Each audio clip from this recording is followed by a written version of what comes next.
Il s'appelle Richard. Oui, c'est un voisin de Lucie. Il arrive ici sans arrêt. Pour un oui, pour un non. C'est sûrement lui le coupable. À votre âge, ben vous n'avez pas honte. Mais, monsieur Richard, expliquez-vous. Mais dites quelque chose.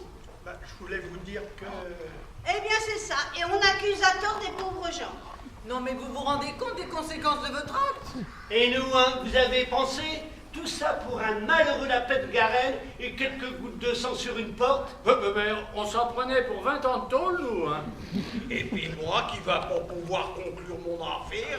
Oh, mais vous ne pensez qu'à ça, sale goujat. Quant à vous, inspecteur Gadget, vous pourriez peut-être vous excuser. Oui, de nous avoir fait passer pour des dangereux criminels. Hein, qu'est-ce que c'est que ça? Les erreurs judiciaires, ça existe. Et là, on est encore dans le pourcentage toléré. Silence! Laissez-le s'expliquer à la fin. Et oui, et je ferai mon possible pour vous avoir une remise de peine. Mais enfin, vous m'énervez grave. Je n'ai rien fait de mal. Oh, ils disent tout ça quand on les attrape. Je venais juste vous demander quelque chose pour mademoiselle Lucie. Oh putain, un kidnapping. Ils veulent une rançon? C'est pas possible. Elle nous aura fait chier jusqu'au bout, la Lucie, hein, y a pas tant pis. Si vous touchez un seul cheveu de sa tête, vous, vos acolytes, On vous pète la gueule. Vous en faites un peu beaucoup, là, tous les deux. Monsieur Richard, que s'est-il passé exactement? Mademoiselle Lucie est venue frapper à ma porte à 5 heures ce matin. Et alors? Je lui ai ouvert la porte. Et alors? Je l'ai fait entrer dans ma maison. Et alors? Et alors? Et alors? C'est là que c'est arrivé, sans stresser. Oh, pardon. Mais qu'est-il arrivé exactement, monsieur Richard? Elle pleurait à chaudes larmes. Et elle disait que deux satyres lui couraient après dans sa propre maison. Ah ben là, elle devait certainement parler de vous, parce que moi, en l'occurrence, j'avais une conduite exemplaire. Elle disait aussi qu'elle ne savait pas comment faire pour se débarrasser d'eux et qu'elle préférait les laisser se débrouiller avec vous. Ah ben, sympa, la frangine. Oh, bon, de toute façon, égale à elle-même. Hein. Et puis là, J'avoue ne pas être fière de l'avoir collé dans un pétrin pareil. et puis là, elle s'est jetée dans mes bras en me demandant de lui venir en aide. Elle me serrait si fort que j'en étais tout tourneboulé. Et alors? Nous sommes restés enlacés, comme ça, un long moment, et je sentais son cœur battre sur ma poitrine. C'était émouvant. Et alors? Et alors? Quand j'ai senti ses jambes pliées sous elle, je l'ai prise dans mes bras, puis je l'ai allongée sur mon lit. Et alors? Je me suis allongé près d'elle, et nous avons parlé le reste de la nuit. Et alors? Et alors? Et alors? Eh oh! À d'autres, hein, vous m'aurez pas deux fois de suite, hein. Et alors? Nous nous sommes endormis, l'un près de l'autre en nous donnant la main. Lucie! Mademoiselle Tronchat? mademoiselle Lucie. C'est la première fois que je me réveille auprès d'un homme. Mais finalement, je crois bien que j'aime ça. Mais tu es magnifique. Oh, mais je ne te connaissais pas cette tenue-là. Elle provient de la garde-robe de ma sœur. Elle laisse toujours un stock de vêtements chez moi. Oh, elle a sensiblement le même gabarit que Lucie.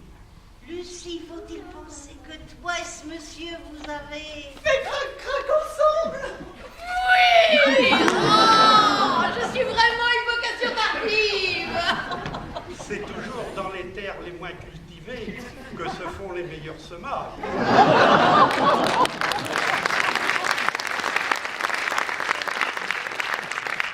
En clair, c'est dans les vieux pots qu'on fait la meilleure soupe. Ah bah, amis de la poésie, bonsoir.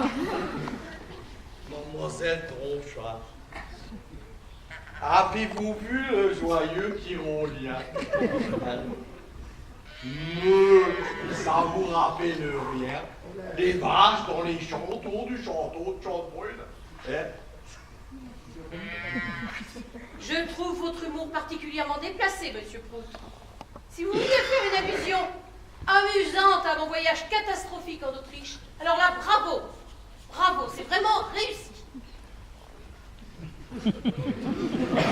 Bon, ça, je crois bien que je viens d'être victime d'une malhonnête supercherie.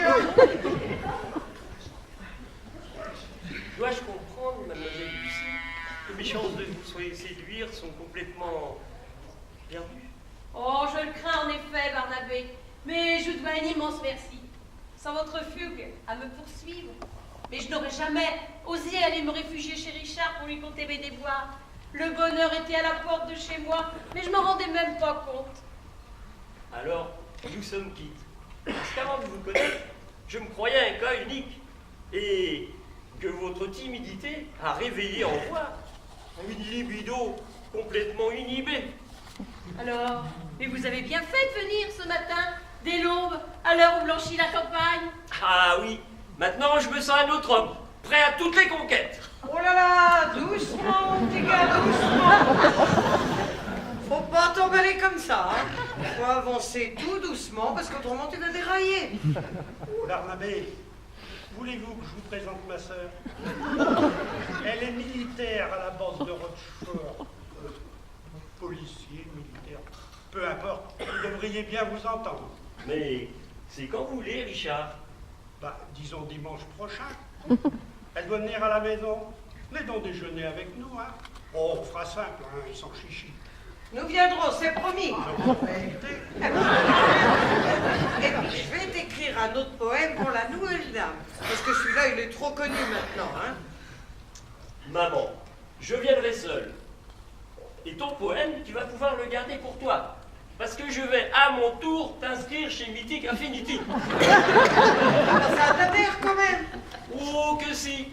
Et je vais même te prendre des rendez-vous jusqu'à ce qu'un homme courageux partage ton seul caractère et réussisse à te mettre au pas. Eh ben, je peux te dire que c'est pas de mal à veille, hein.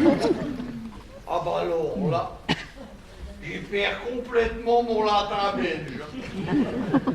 Et dois-je comprendre que vous n'étiez intéressé que par mademoiselle Tronchat? Mais bien sûr, mais vous aussi. Ah mais pas du tout, hein. Il y a déjà une madame Prout à la maison et c'est largement suffisant. Moi je suis venu pour la petite annonce de boncoin.fr. Quel bon coin. Eh ben, dans vieille commode en merisier.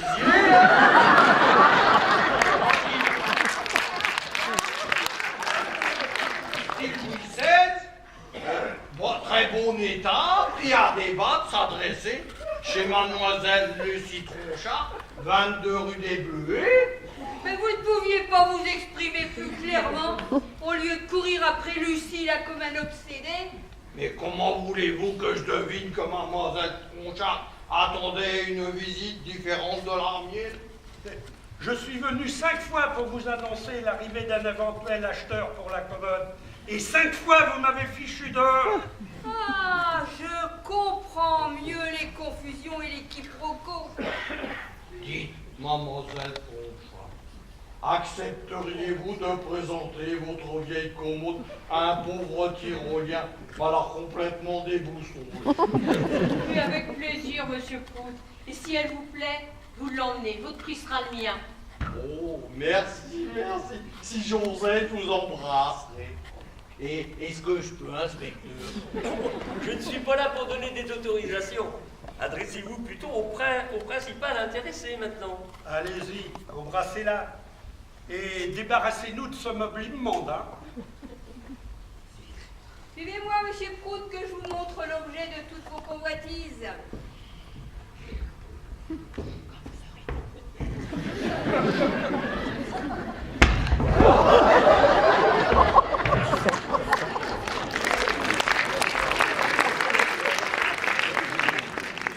Dites-donc, là-bas, quand vous aurez 2 minutes, s'il vous plaît, vous penserez peut-être à me détacher. Je commence à avoir des crampes.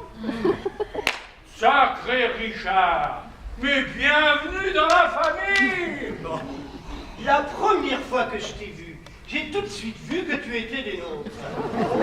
C'est